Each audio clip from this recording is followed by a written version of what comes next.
Hey everyone, thanks for joining us for Season 2, Episode 1. This is going to be an exciting new adventure for the 5th Trooper, but before we start our episode, I'd like to let you know that thanks to Firelock Games and Mike, we're going to be giving away a copy of Oak and Iron Core Set. We're really excited about this. If you want to be entered to win, go to thefifthtrooper.com/giveaway.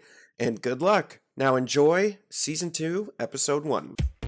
Welcome to the Fifth Trooper Podcast. Hello and welcome to the Fifth Trooper Podcast. My name is Jay Shalansky. My co-host is Evan Bulris. Evan, say hello. Hey, how's it going? And this week, we're very excited to have with us Mike Tuñez from Firelock Games. How's it going, Mike? It's going good, guys. Excited to be here.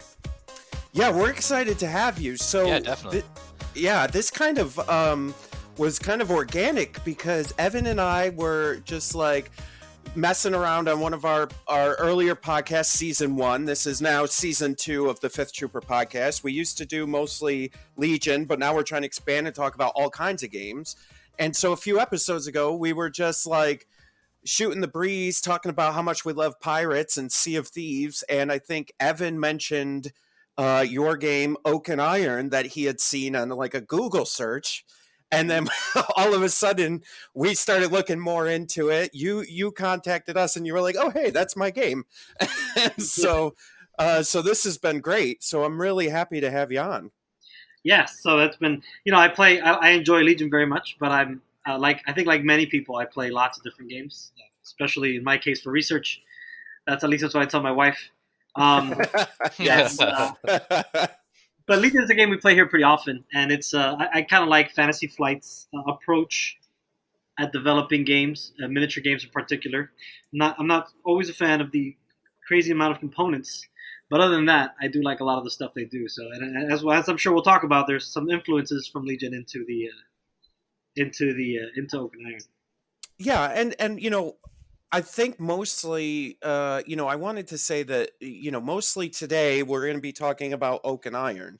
But you guys have another game, Blood and Plunder. And, I think I want to make sure we talk about that, at least just mention it, that it's out there. But, maybe another podcast we can have you back on for Blood and Plunder. But like today, Oak and Iron, it's it kind of struck us. I think Evan was searching for pirate games, and you came upon it, Evan, because you yourself said it kind of looked like X-Wing, but with pirate ships, right? So how I came across it was we were playing a lot of Sea of Thieves, and then I'm like, hey, I remember seeing this pirate miniatures game at the Nova Open like 3 years ago. I want to say 2 or 3. I think it was 2. Yeah. Yeah, and I remember that you were on like the second one of the second levels, and I was in between rounds of a game, and I had meant to go back and I just forgot, and I was kicking myself for not doing it. So I just typed in like pirate miniature game, into Google, and like roll those dice, see what we get. And then We'll definitely get Blood and Plunder if you search for that. Yeah. oh yeah, no, so I got that, and then I was just on the banner of your site, it's like Oak and Iron. I'm like, well, tell me more. And then I took a look at it, and I'm like, oh, okay, this is also exactly like what I'm looking for, like a small skirmish based ship combat game that can be played in like an hour or Right. so. Like that's pretty excellent. Yeah, it definitely has a lot of similarities to X-Wing in not so much in gameplay, It's like templates and stuff, right? but yeah, and more in the way that it's a prepackaged game. I kind of Yeah. fell in love with that idea when I first saw it in I think Wings of Glory would have been the first game that did that. Oh yeah, yeah. And Jeez. then Okay, yeah, yeah, which is basically a predecessor to X-Wing. yeah. And those games are pretty similar. They have a lot, the pre-planning and all that stuff. But I kind of love that idea because one of the things about miniature games that could be a bit intimidating is that entry point, right? Like all the hobby aspect, all the stuff you got to put together and build and paint and do all these things, right? So these games that are kind of all everything you need in one box, you never have to buy another thing if you don't want to. Kind of was super cool to me. I think it's a big deal, and I like the direction that's going. No, for real. I mean, the amount of cardboard you get in this box, even alone, like the mat, which is pretty excellent quality for like one of the paper mat that comes with, and then all the islands, which so on the mod, I kind of assumed there was just stuff in the TTS mod that was not in the box, just as like a cool thing you could play with. But no, it's like loaded with like ton of ships, ton of cards, and all the islands and everything. It was really surprising how much you were able to get in there. Yeah, we got in. We squeezed in as much as we could. That's for sure. So, kind of, if you wouldn't mind, like, walk us through. So, we have talked in the past, a few years ago. I think it's about 2 or 3. It'll be 3 this summer. I tried to kickstart a board game, and I went to Gen Con, and I went to the play testers side room, and had a seat there, and was testing the game, and did all this stuff, and the Kickstarter ended up failing. But we've talked a number of times on the podcast of kind of that whole process that I went through. So I was hoping, maybe you could kind of walk us through a little bit of the process that you went through from saying, hey, I really like X-Wing, Wings of Glory, and I want to kind of do this, but with, old-timey, historically accurate, I think, as you guys Yeah.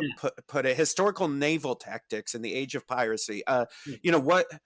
Where kind of walk us through that process of like the inception of I'm going to do this, but as a naval game through Right. to delivery.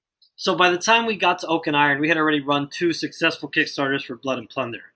Okay. So we were pretty well versed in how it went. Yep. We also at the time, so the Kickstarter we had done before that, which was No Peace Beyond the Line, which was an expansion for Blood and Plunder, really big, massive expansion. We kind of overdid it quite a bit. But none of us who started this company had any experience whatsoever in this industry. So we kind of hobbled stuff together and learned a lot of lessons along the way as far as what happened. So we were kind of hurting from the other Kickstarter because we had all kinds of delays and problems, and a lot of stuff ended up being a lot more expensive than we thought. So we were kind of hurting. So we said we had to go a little lighter on this next project. So we didn't go into it as hard as we did with Blood and Plunder, the initial game that we kickstarted, in which we had some investment capital that people put into our business. So we were able to use that to get started in order to buy some advertising in crucial places. So we had the main thing we did to get people looking at our games is our basic formula is to just take some really nice pictures that draw you in, and then try to give an in-depth explanation of the vision of the game, what you can expect from it mechanic wise and stuff like that. Because I think there's a lot of people who will buy in purely on the eye candy, and there's a lot of people who look for more substance and want a game that's actually going to work, right? And no, that's a common complaint on Kickstarter is you get these gorgeous games and there's kind of nothing on the other end, right? Yep. So, we try to alleviate that up front. Yeah, and I would assume too, like for just to talk to Blood and Plunder, I feel like for you guys that was probably a little bit faster of a success, if I would guess, because of the models, right? Like people love miniatures. Yeah. And so it seems like any Kickstarter that has miniatures in it, there's a good chance it's going to go off because people are like, pirate miniatures at 28 millimeters? Absolutely, I'm in. And then they just, for sure. And we made the mistake. I wouldn't necessarily call it a mistake, but we went with metal because we had, when we did Blood and Plunder, we really did not expect to get the success that we did. We expected to, maybe make 75, 80,000 on our Kickstarter, just enough to kind of get going and make our metal molds and stuff like that. Yeah. But once we actually got through, and we did like 4 times that. We were like, man, because we wanted to do plastic, but what intimidated us was the cost to start it up. We're like, man, we'd have to raise our original funding goal for Blood and Plunder was $12,000, which was way too low. But but it would have had to be like probably more like 80,000. Which we would have hit no problem had we known, but it would have made our lives a lot easier. I'll tell you that going forward. But the metal's cool. A lot of people like it, and now we're going to move into plastics into that project, and it's going to make it more accessible. And the metal will still be there for the people who like metal, because a lot of people do. We get that from a lot of people. They like the metal models. So, but I think I'm ranting on this point. But anyway, no, you're fine. I want to hear this. Yeah. So this is the stuff I'm interested in, and we'll absolutely talk about Oak and Iron and the gameplay and all that, but this is like my jam is talking about this stuff and talking about like manufacturing processes and stuff like that. So this is like I'm really excited. But yeah, I mean it's funny too because I think and I don't know how you guys felt when you did your first Kickstarter, but I think a lot of people, myself included, are like, okay, I got this game. I mean, I think I checked probably half the boxes off that I thought needed to be checked off, and was like, okay, I've got pricing, I've got this, I know what my costs are going to be, I know, and I did all the the back work as far as shipping costs and manufacturing costs and how what I could realistically get out. But then what I missed was kind of like the building of a community. Yeah, that's Yeah. super important. Yeah, for sure. We realized that kind of by accident early on. So we investigated promoting through Facebook, right? And we tweaked that algorithm and tried to get the right crowd looking at our stuff. And we were just promoting the fact that we were launching this Kickstarter on Facebook. And we had people get interested and create a group for the game, right? People who were excited. Yep. Because at the time that Blood and Plunder came out, there was no other thing like it, really. There's been some other sort of pirate miniatures games, but they were never fully supported with a model range and ships and everything else, and they were, all of them, I think, are out of print at this point. But as far as I know, anyway, at least the ones with the ships and everything else. So what we did was pretty unique. So a lot of people were excited about it, and they created this Facebook group. And that's the same Facebook group that we have now that continues to. We have like over 5,000 members at this point. Yeah. But the that group where we all joined that group, and we ended up we were communicating there and sharing stuff there, and that group ended up being the foundation of that Kickstarter. Yeah. So that was, and from that group it spread because people were excited and they wanted their friends to back it and they wanted it to grow. They wanted to get the stretch goals and everything else. So we kind of stumbled upon that, and that was I think that was the thing that really made the project successful. That and the fact that it looked good. It looked polished. It looked put together. We had a really good idea of how the game was starting. We had gameplay videos and we had everything else. And we ended up tweaking quite a bit as we went on because we didn't know what we were doing. But we did too. We got all the pricing and everything else. We were wrong on all of it. So we thought we had everything together, and we did not. But that project went together pretty well, with the exception of book printing, which we ended up getting a massive delay on our books. There was a bunch of issues going back and forth with editing and things disappearing from parts of the book. And then we ended up having to print it. We did a print run in China, but then we ended up having to do a local print run, like out of panic, just because we really didn't want to be late, right? Because we made such a big deal about that at that time. We have to deliver in December. That's the date we said we're going to deliver. So we did ship our first orders in December. So we finished in January, but so we were only so I don't know. I guess you could look at that as maybe a week or two late, because I think we finished everything a week or two after. In the States anyway, and then we shipped to overseas after, which was another mistake. We should have shipped the UK stuff first and then shipped the US, so everybody gets it at the same time. Which we learned that on the second time around. So right.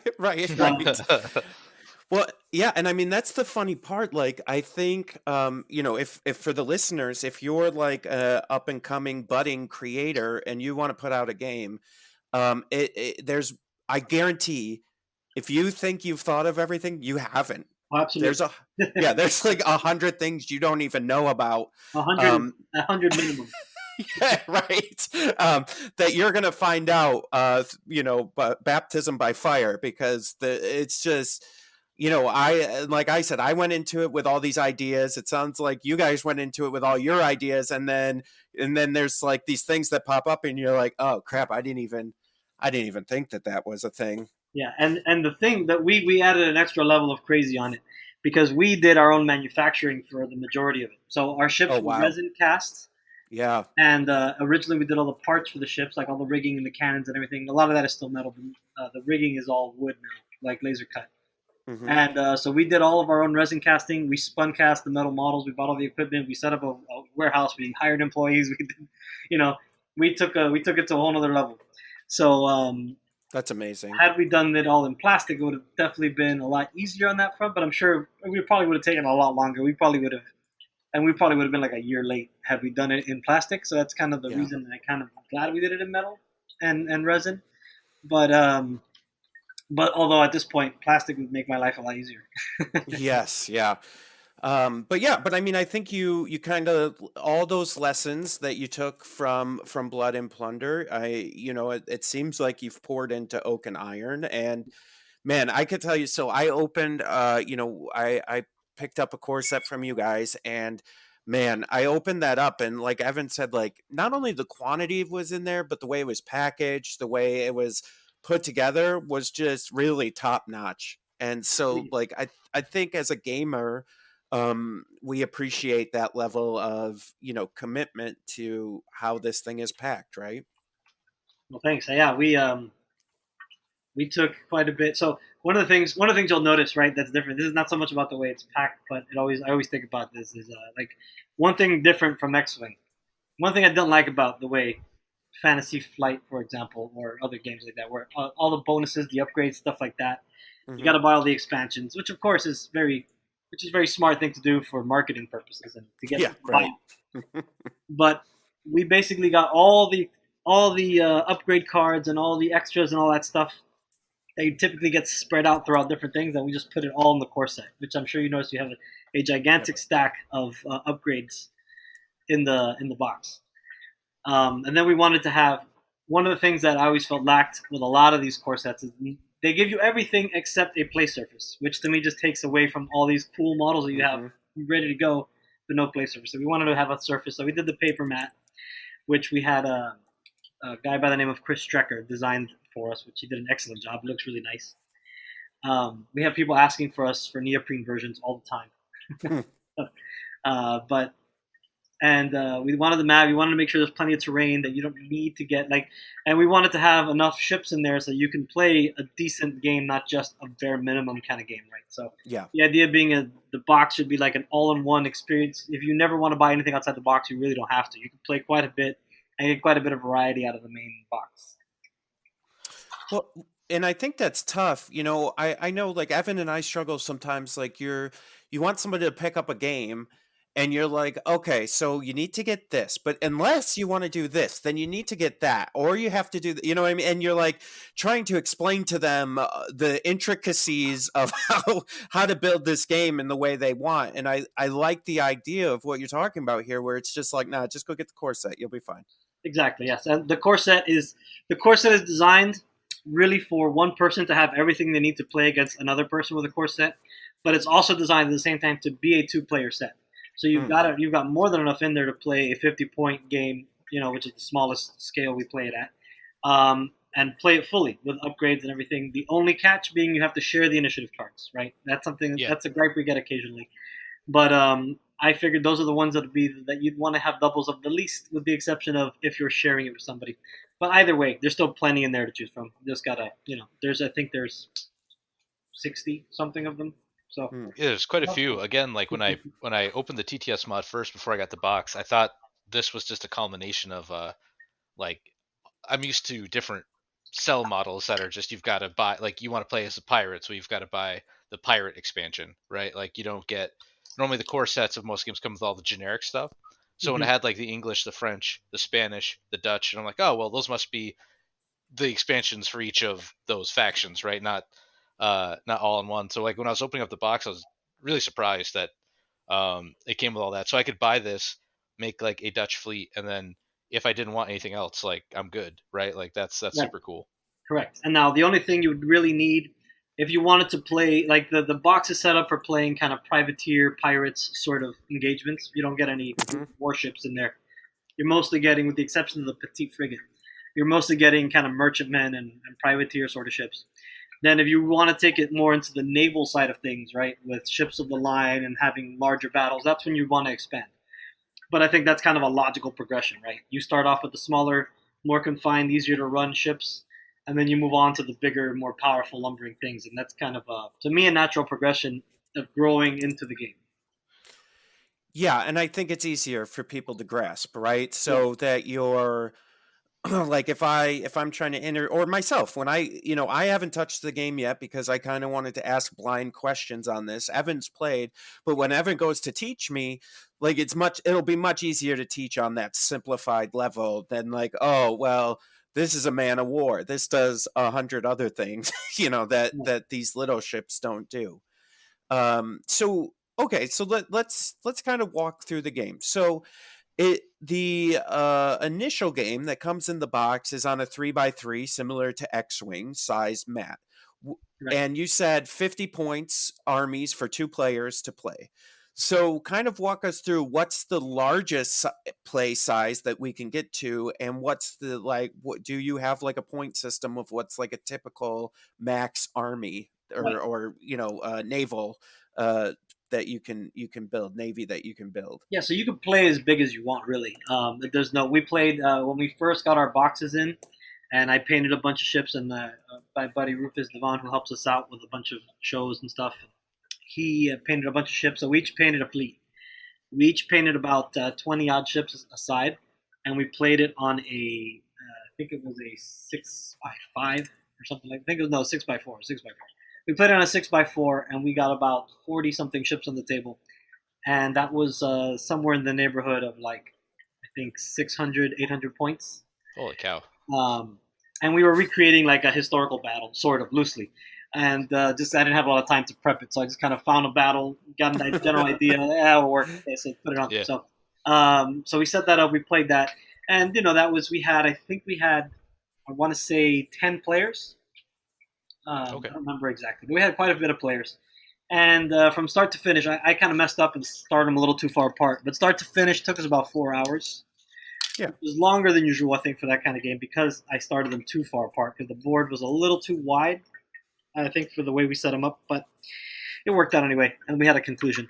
So, but that would be kind of the upper end, right? You're playing about 20, 30 ships aside. Is probably about where it caps out, which is probably maybe I would wager 800 points. I don't know off the top of my head.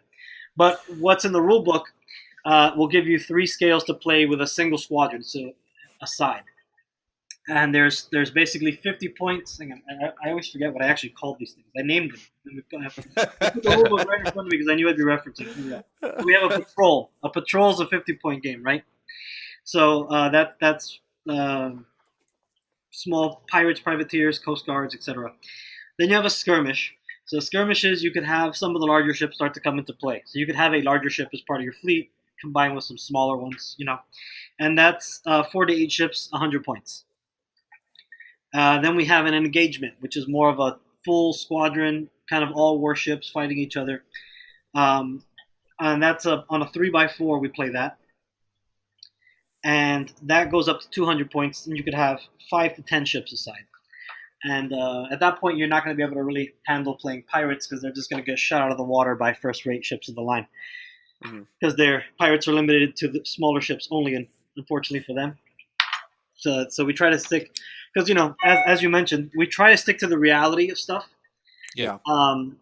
But I think a lot of historical games have a bad rap for being kind of stuffy and a little boring, and not having not really doing a good job teaching you kind of the fun side of history. So we try to avoid that. I think we've done the vast majority of the people playing this game are not necessarily historical gamers, at least not exclusively. Right. So we definitely have. I think we've done a good job with that so far. In fact, there's a historical page that's pretty well known that I pop into once in a while just to see what's going on. I can't actually post on it because I don't know how their accounts work. So I won't name them because it's not a fan. But there's somebody who made a post. Hey, I played this Oak and Iron game. It's pretty cool. I've never heard of it, and everybody else, apparently nobody's heard of it. Nobody posted about it. It's we try to be realistic and historical without. We don't think we have to compromise history to make a fun game. And there's a lot of opportunities to learn stuff. Interesting stuff about the way ships worked and everything, because as you play the game, you're going to see certain things that you may have tried in certain video games, that you've talked about often on here that I won't bring up. Yeah. But some of those things don't really work in real life. I don't know what you're talking about, sir. We are nothing but a historical podcast here. This is Well, it's funny you say that because I go I'll start calling out the rules of the rules of Oak and Iron, how shots work. I'm like, oh, they're gonna get a raking shot on us if we don't turn hard enough right now. I've been reading the manual pretty well. So like what I'll say about the manual is at first when you're looking in and you don't have any concept of how the board's laid out, as soon as you get to like the movement with the wind, you're like, what the heck is going? Like right, either you're full with the wind or you could be into the eye of the wind. But as soon as you put the ships down on the table, it just makes sense. So that's what I thought was. So when I read it at first, I'm like, oh gosh, what did I get into? But after playing like one test game, I'm in, man. Like it makes sense. It's easy to do. It's a It's little not, intimidating at first for sure, yeah. But it's really yeah, and it's not we tried real to keep fiddly angles either. really easy. So a lot of other historical kind of war games. One thing they take into account, and one thing a couple people have addressed me on historically, is so if you know anything about sail, I actually sail. I have a sailboat, and I live in Miami, Florida. I have an excellent area to sail all year round. I don't get to do Yeah. it because of this business, but I do occasionally.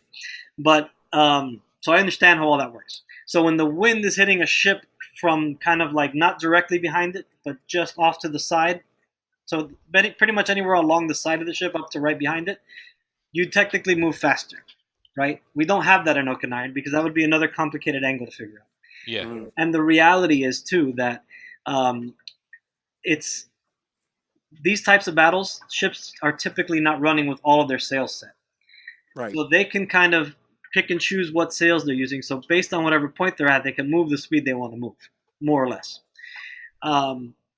So it doesn't really come into play that much. So the fact that the wind is on your quarter, if you're at battle sails, for example, right, isn't that significant because you could set a mainsail up or a course, right, on your foremast, and that can kind of compensate. And it won't be too much in the way of what you're trying to do. So that's kind of things. If you read into, I studied a lot of the primary sources and manuals of the period to try to learn a lot of stuff. And a lot of these are things that they would do and that would be taken into account, right?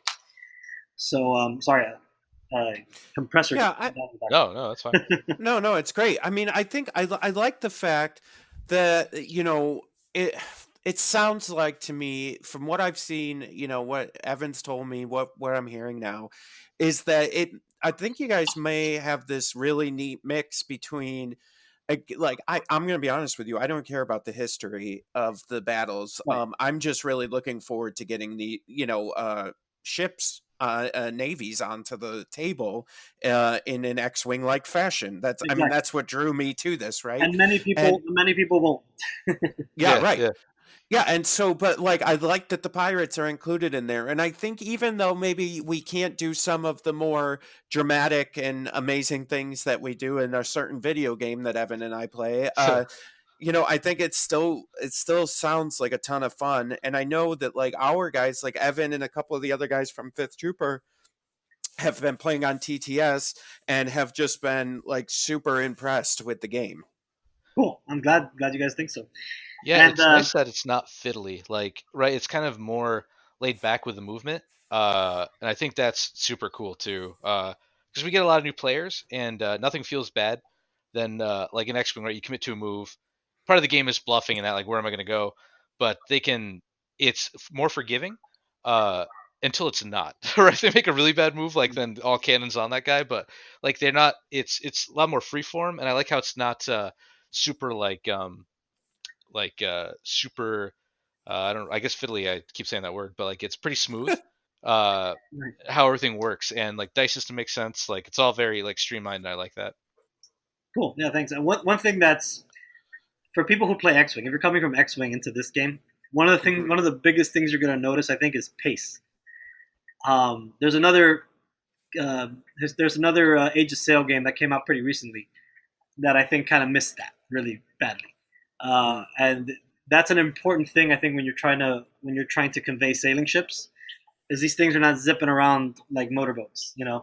They move real slow. They're going about 5 miles an hour on average. And so part of the goal of the game was to convey that without it feeling slow and boring. It kind of feels more, I think, tell me if you agree with me, Evan, as you've played it already, but it feels kind of more like, what's the word I'm looking for here? But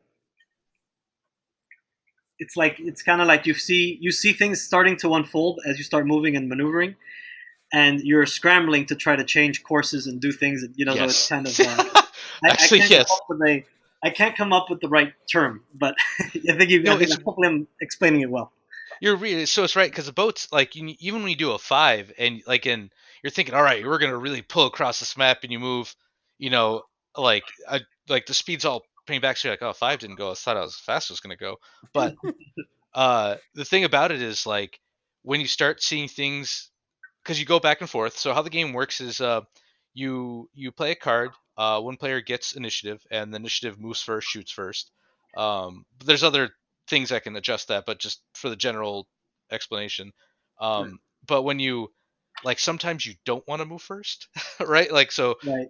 do I give it up or but yeah, when you like those little even the one movement like man, I don't want to move at all. Do I just drop anchor here? Like how do I avoid this? Like that slow movement, like when you're far away you're thinking, man, I'm never going to get there. And then as soon as you get to combat like, oh my gosh, I'm going way too fast. Like like how do I pull this down? And you like that speed where you're like, man, this is just getting me nowhere has become like so incredibly fast. You're like, oh, three is just, oh god, drop, lower sail, drop whatever we got to do, boys. Like stop this ship. So Yeah, it's I think it's the word I interesting was how trying like to it, get it was adjusts. momentum. I think it has Yeah, a yeah. sense of momentum. That's what I'm looking for. There you go. Yeah, it's so you know what it kind of reminds me of. I've been on this huge pirate kick lately, and I watched that TV show Black Sails, and Right. there was one part where they're on their ship, and there's the ship kind of in the distance, but it seemed close. And the captain's like, "How long till that ship gets here?" And he's like, "I don't know, maybe 2 or 3 hours." And I was like, "It's right there!" Like, Yeah, what do that's you? actually really accurate. So funny thing about that. Funny correlation actually. The historical consultant for Black Sails is the same guy that we actually use for Blood and Plunder and for Oak and Iron. He's actually had his name is Really? Bennerson Little, and he writes some super awesome books. So if you want to learn about historical tactics and stuff that works that you can apply to the game directly, you can read his books. Like Sea Rover's Practice is a really good one, and he's written that, and that was kind of like my bible for a long time for this game to learn the basics, and especially for the privateering side, the smaller Mm. ships. Um, so he's so yeah, we have a little bit of a connection with Black Sails in that way.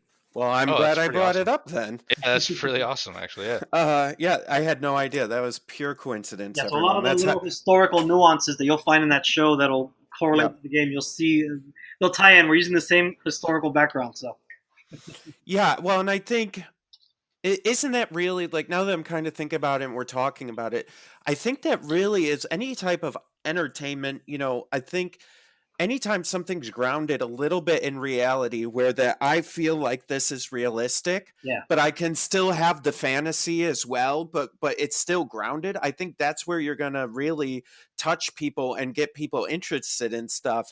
And maybe, and that's where I think a game like this can be successful is where it's like, okay, it's grounded in reality to a degree, but we understand, as you right, guys, we understand that this is still a game and right. And we still absolutely, need to have fun and play. absolutely. It's a game first, but it is grounded in reality. That's Yeah. basically what it is. That's a good way to put it. And we've made some compromises, right? Like certain things that are realistic, we purposefully didn't include just because they muddled up a bunch of rules. Like for example, if two ships are boarding each other and they're entangled, you cannot fire those ships Hmm. if there's a friendly ship involved because it just throws off if you go into like the end sequence and how you capture ships and all that stuff. It just makes it all super messy and complicated. We had it in originally because realistically they did it, but it messed up the whole kind of smoothness of that sequence. So we just took it out, Yeah. and it doesn't really affect. And now it adds kind of a little bit of a gaminess to that aspect of it, but at the end of the day, it plays better. So we made that compromise for the sake of play. So we put gameplay first for sure. Yeah. And so, like, kind of take us behind the curtain a little bit in some of those meetings. So, is that when you sit down and you're like, okay, this is what I want to do. I want to create, a sailing historical naval battle game. I want it to be kind of like X-Wing. And then you go, okay, no matter what we do, we need to meet two criteria that it's a game and it's historical. And then do you like set a precedent? Like, do you say, but gaming always comes first over historical, or is it like a line by line decision? It's sort of line by line. Okay. In some cases, some things are too important. Like for example, it would be a lot easier to take, and in some cases they go hand in hand, right? Like the wind is a really good example. we can kind of just make wind super simple, where if your ship is toward the wind, you slow down. If your ship's behind the wind, you go faster. And that would make the game a little more approachable and easier to play, right? But it's one, not being able to sail directly into the wind is such a crucial and important part of sailing that it would feel wrong to leave it out. And two, it actually adds a really interesting element to the game. And those moments where you find yourself stuck in the wind, I don't know if that happened to you in your game, Evan, or not, but those Sure moments has. when that happens, it can be frustrating. It can be super frustrating, but it's also, you can also use it to your advantage. You can get to a point where you can turn your ship into the wind and kind of keep yourself stuck there for a few turns and just unleash on your opponent from Yeah, a stationary position. So I had the wind change on me in the middle of the game, nice. so I had a great heading, and then we did the. So what happens in this game is if you both hit the same initiative card, you draw an event, which is really neat. Actually, instead of just rolling a die, you draw an event to see, okay, crazy thing happened. Wind changed on me, so it went from my back to my front. And that got real scary real quick when 5 sloops showed up, just like zipped right by my one ship. I'm thinking, oh no. So no, that is super interesting. And it's a cool idea. Yeah, so we tried to keep the wind again. So we simplified the wind. We made the arc so that you cannot sail within 45 degrees, right? It's a 90 degree all the way around. You can't go into. But that is a pretty easy angle to see on the table. So it's not like a super, because realistically a ship could sail probably about 55 degrees into the wind, right? So it's not as so we give you a little extra room to sail in, which makes it a little easier, and it's also much easier to see. 55 degrees is not easy to judge on the table, you know. No, So for real. So 45 makes a lot more sense. And then we got rid of the quartering aspect and things like that. So we did simplify it to a degree for the sake of gameplay, but also in some cases for reality. And it's so in that way it's line by line. So we kind of look at it point by point and see what works best. So let me ask you this, just kind of switch a little bit. So Evan has been playing with some of our guys on TTS. Now, my understanding is that you guys have fully supported that mod. Is that right? Yeah, we made our own mod. Yep. Lillian Figueroa, our graphic artist, she took some time at the very beginning of the outbreak, and I said, we are going to be inside for a long time. We need to do something to support the community in whatever way we can, because the game just came out, you know, and now nobody can play. So, we got our sculptor Danielle also put some models together and kind of crumbled them down in quality a little bit, because we were a little worried people trying to steal them from there and start printing them and selling them on eBay or something. So, but so anyway, we got that all together. We put it in there. Now we're working on scripting. We're trying to figure out scripting for the movement. And we've been in touch with the tabletop simulator people, but I think they're just totally bogged down with work right now. Yeah, I bet. They're like, we're kind of busy, but we are interested. And that's the last I've heard. So at some point, I'd like to get the full game in there with all the components, but I don't want to just give everything away and just kind of make it easy. You know, it would be a lot of work on our end, first of all. And we have a lot of other projects currently in the works, so I don't think we'd have the time to do a full line of things. But there's been some people in the community who've gotten stuff and modified it and added extra things and stuff like that. So, which is cool. It makes it more fun. And I think not just because of what's happening in the world, but I think longevity-wise, I honestly don't see. This is just my thought process on it, but like I don't see, because there's a tabletop simulator version of the game, that your sales would drop, right? Like I think the opposite would happen. Actually. Yeah, agreed. Mm-hmm. That's my thinking. That's why I wanted to move quickly to get it out. And right now we're running on the Facebook group, which is the Oak and Iron. I forgot what it's called now. The Oak and Iron. I think it's called Gamer Group. Oak and Iron Gamer Group. And I go there several times a day. I can't remember the name of it. But I'm pretty sure it's Oak and Iron Gamer Group. But if you search Oak and Iron on Facebook, you'll find it pretty easily. Listen, he's a busy man, everybody, all right? Like, he's got a lot. Yeah, it's the Oak and Iron Gamer Group. Right. Yeah. So in that group, we started an online campaign now. So a campaign system is something we'd planned on including in the game. We've started working on it. So we kind of made a slimmed down version of it. And we put that online for free, and then we're running a campaign. So I played my first game yesterday. I'm playing in it as well, and I got my butt kicked, unfortunately. But we won't talk about that part. But so we're supporting it. We're trying to do as much as we can with it and continuing to improve it. And so if you're interested and you want to join the group, it's completely free. The rule book for the game is free on our website. You go just look at the rule book and see if you're interested, and you can just jump on there and play. It's totally a beginner friendly sort of campaign, and so people are kind of helping each other learn as we go. So it's not anything super competitive. And anybody who plays at least 5 games in the campaign, I think is what I said, we're gonna raffle off a starter set or core set for the game. Speaking of, you were kind enough to send us a core set to raffle off as well. So what we're going to do is if you go to thefifthtrooper.com/giveaway, we will have a form up there for you to fill out and sign up for the giveaway for Oak and Iron core set ourselves. Right. Yeah. So that's going to be exciting. But let me ask you this. What's the dream with Oak and Iron long term? Do you see this as a competitive scene in the future where we could potentially go to like an Adepticon or a Nova and play in a large scale tournament? I certainly hope so. Yeah, I very much enjoy that side of gaming. I also enjoy just casual type of play. I really love campaign sort of games, but I'm also very competitive as a player, and I don't take myself too seriously with it either. But I do like that aspect of it, and I think that it's a really good thing for a game in general. I think it helps keeps community alive and going. I think a competitive scene does that more than anything else, really. With a few exceptions, games like maybe Frostgrave and Mordheim that have pretty big followings even to this day. Those are kind of outliers, but I think most games that do well long term typically have some semblance of a competitive scene. Even other historical games like Bolt Action, which is probably not the best game suited to a competitive scene, but people do that all the time with games. But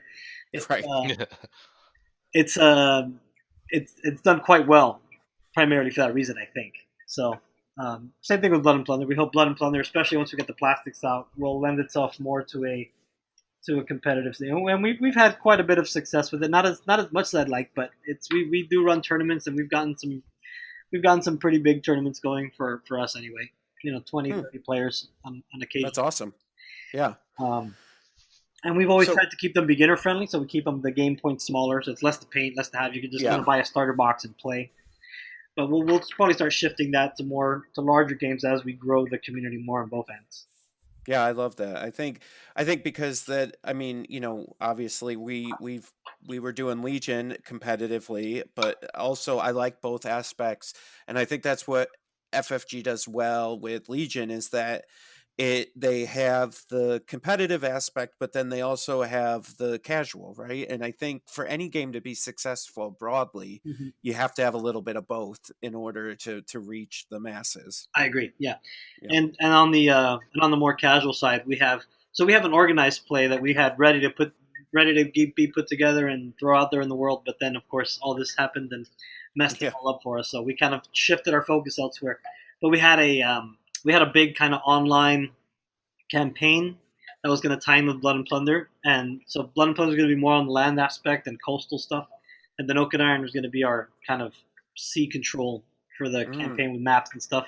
We were going to do that alongside with the on tabletop guys, but I think we're going to push that back to next year now, and we'll probably come up with something different for organized play as store stuff starts to open up around the country. And I love it. But we also have, again, like the campaign I mentioned, we're going to have a full expansion for that campaign, which will be a little more in depth with more options and things. It'll have a box with all its own stuff, similar to what FFG has done in the past with Armada, which those campaigns were pretty cool. This will be a little more, a little different from that, but the same kind of idea, more or less. And cool. We're also going to do some historical scenarios for people to participate. So we're kind of set battles of different types that happen, so you could just get a bunch of ships together and set them up as described and just go right at it and have a big game and blow each other up. And I wonder if you could even, like, I don't know if this is crazy, but like I would love this. I don't know about anybody else, so I'm just gonna bring it up for me. But like some of those battles in Black Sails, like that would be fun to do some of those too. Yeah, well, those would be more along. Those would be more in the realms of Blood and Plunder. Yeah. So because Blood and Plunder is more, we have there is a full sailing game within Blood and Plunder. Is integrated. It's fully like amphibious. You can play land, sea, or in between. Right. You can jump off your ship and go ashore, and it's seamless. So a big part of Blood and Plunder is you're sailing the ship, and you got a lot of the same. A lot of the sailing from Oak and Iron comes from Blood and Plunder, so you've got that in there. And then, but at the same time, you have the aspect of the crew, right? So you're managing your crew. It's very Blood and Plunder is kind of in several ways similar to Legion, where you've got card activations that less pips is faster but but less actions. That whole thing. We did it first. I'm pretty sure Legion totally stole it from us. But you heard it. You heard it here. Ours is a little different, and it uses regular playing cards. But yeah, it's same kind of idea. And then units. Legion has suppression. We have fatigue. It's the same kind of idea. It's very similar. And the mechanic wise is a little different, but more or less same idea. And you're managing actions, and you're alternating activating units. You have commanders who give you boosts and gives you extra points to do things. So it's kind of Blood and Plunder is very much the kind of Black Sails experience where you're playing like the ship's captain, sailing the ship, managing the crew, kind of trying to motivate them to keep fighting when they're heavily fatigued. Which that's our suppression, like I said. Then. Well, it sounds like we're definitely going to have to talk about that game on another podcast because now that's all I can think about. I think I may have invested in the wrong game, Mike. No, I'm just kidding. I got to go back to your website. We are in the process. Again, another thing that COVID messed up for us. We were just about to finish it up, and then the guy who was mainly working on it got, he got full-time COVID activities in his job. So we have some crossover rules where you get a little bit of both, right? So you can use your Oak and Iron ships along with your Blood and Plunder stuff and kind of get a little bit of a hybrid system. And it's really more of kind of like it's sort of like a more detailed sailing for Blood and Plunder, and then at the same time sort of simplified force building with Oak and Iron, but with more detail on the crew because you get the Blood and Plunder crew aspect. So it's looking really cool, and hopefully we'll finish it soon. But it'll be out before the end of the year for sure. Yeah, that'd be amazing. Yeah. So here's the real question that I need to ask you, and we need a truthful answer here. I'll do my best. So since you have this company and you do this, basically making money now, is your wife any more understanding of your obsession with gaming? Not any more understanding, but more tolerant. Right. Wait, you mean there's money in this? Okay. So, all right. Not really. There's not a whole lot of money coming out of this. I'll tell you that right now. Right. We still haven't really turned the profit, but we're working our way there. We're getting there slowly. But I am getting a paycheck. Not a big paycheck. Not as big as hers, but thankfully for that. That's the reason I could do it full time. Right. Her paycheck is much bigger, so thank goodness for that. It's funny. I just we always talk. So I always talk about Rachel on the podcast and how her understanding of my obsessions wanes depending on the day and what the obsession is, and so it's just it's fun to hear how everybody else does it too. Oh, yes. I am a man of many interests, and very few of them my wife tolerates. So that's right. Yeah. All right. Well, Evan, I don't know. Do you have any more questions? No, man. I think it's good. I'm excited to get some more, current way things are. I'm excited to get some more TTS in. But what's nice about the game is, so normally my dad humors me when I play games with him. He'll like Memoir 44 or something where it's got if I can tie it to like a World War II movie or something of that nature, I can do that. But with this game, I'm like, hey, we can do like Master and Commander. You can play like those guys like English, and I can do whatever. And he's like, I'm in. I'm like, oh, okay. So all right. So I actually get some bonding time with my dad playing a game, which is rare. That's awesome. So I'm actually really excited. Yeah, that was the biggest thing for me was, I was playing it with my friends in our group, and they were having a good time. But actually get something that that I get my dad to play with me. It was like double down on it for me. So I'm in, man. Yeah, this game has created some miracles in that regard. So this is the game that a lot of people can get their wives to actually play with them, wives and girlfriends. I'm surprised at the number of posts on our fan group where people get the game and they're playing with their wife and our girlfriend, and they don't look completely miserable. So Yeah, that's probably saying that's the big one, there's right? something there. My wife actually played it with me a couple times and seemed to actually enjoy it. So I'll say over the weekend, I was if we weren't so busy, I was 5 minutes away from having Rachel play. And she literally said to me, she goes, I like Star Wars. Like she'll watch Star Wars with me. She goes, but I'm way more interested in pirates and ships. And so she's like, so if there's ever a game I'll end up sitting down and playing, this is the one. And I was like, all right. it's magic, man. I don't know what it is. I didn't do that on purpose. It's just something that crept in. But all right, well, cool, man. Thank you so much for joining us. I definitely want to have you back on and talk Oak and Iron because now I'm Blood and Plunder, because now I'm thoroughly and looking at that going, oh wait, I want this too now. So so we'll have to have you back on so we can talk both games, and maybe when you get the campaigns going and stuff, we can have you on and we can talk about that. Sure. And we've got so right now, tentatively, I'm probably announcing this prematurely, but our Kickstarter for this year for the plastics, we're doing a 2-player starter set for Blood and Plunder. We're also moving the timeline forward on it. Right now, it's like a 17th century thing mostly, focusing on the era of the Buccaneers because, frankly, they're just it's much better suited to wargaming. But we are now moving toward the 18th century. So we're gonna do a whole bunch of the famous pirates such as Blackbeard. Basically every character that was in Black Sails that is not from Treasure Island. Yep. We represented in the oh my god in the game, and we're doing a 2-player starter, all in hard plastic with ships and crews, and it's basically Blackbeard's last battle against Lieutenant Maynard, and that's the theme of the set. So you got a Blackbeard in there, you get Maynard, you get 2 small sloops, you got a crew, dice, rule books, etc., etc. Oh man, that'll be great. Yeah, as well as some new 18th century soldiers and a few other things. So tentatively, right now, we're looking at July 7th. Ooh. It was supposed to be in May, but for those who don't know, who aren't following Oak and Iron, unfortunately, we had some issues with shipping, where the shipping company we were using has they failed to get a pallet onto the boat when it was supposed to leave in early January. And then we didn't find out about this till the boat landed, essentially. So all of the orders that were supposed to be for the EU, out of several, I think it was out of like 400 or 500 or so, 40 made it. Oh, wow. So that ship is now getting ready to land in France, if it hasn't already, or I think it's in France, maybe Spain. I think it's going to Spain and then getting trucked to France, something like that. Anyway, so that is now arriving sometime soon. So the reason we pushed the Kickstarter back is we didn't want to have a Kickstarter live while people are still waiting for their stuff.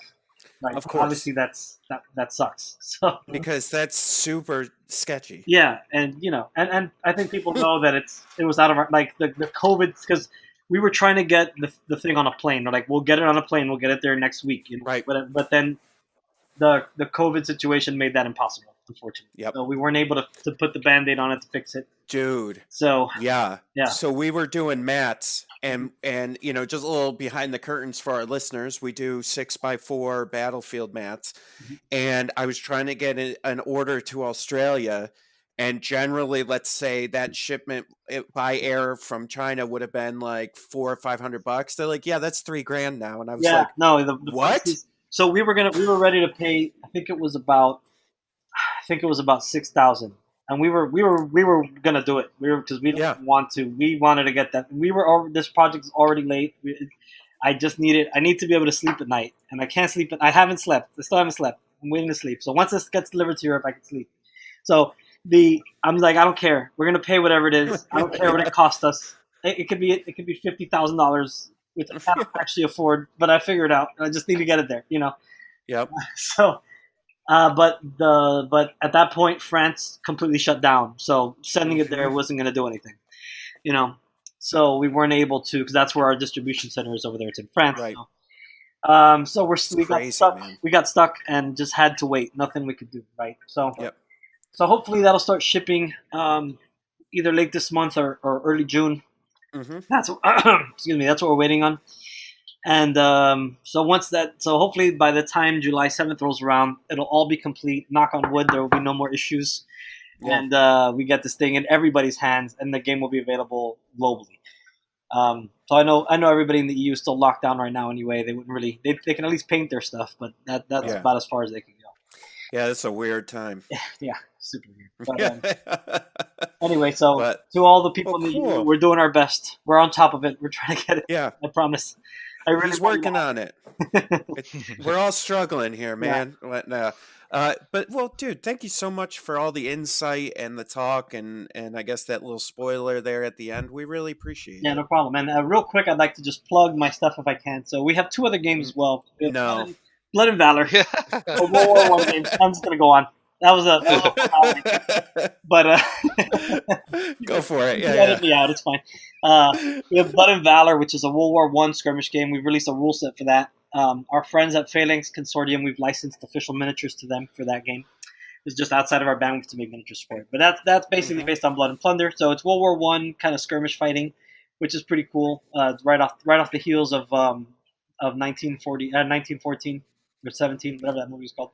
Sorry. So yeah. so if you're, that's another cool game. Another one we have is Scurvy Dice, which is just a kind of dice rolling board game kind of game. And you roll dice, you build a ship, you race for treasure. It's just kind of a fun thing. So check those out. Firelockgames.com is our website. Check us out on Facebook, of course, Instagram, and we have our Blood and Plunder Buccaneer across the Spanish Main group for that. Oak and Iron Gamer Group, like we mentioned, and you can find us at all those places. Awesome. Well, yeah, everyone, please go spend your money with them. Yes, please. I encourage this. Yeah. Well, thanks again, Mike. Appreciate it. No problem. Happy to be here, guys. Thanks for having me. Yep. All right, everybody. We will catch you next week. Everyone, stay red. Join us next week for another edition of the Fifth Trooper Podcast. This has been a Fifth Trooper production.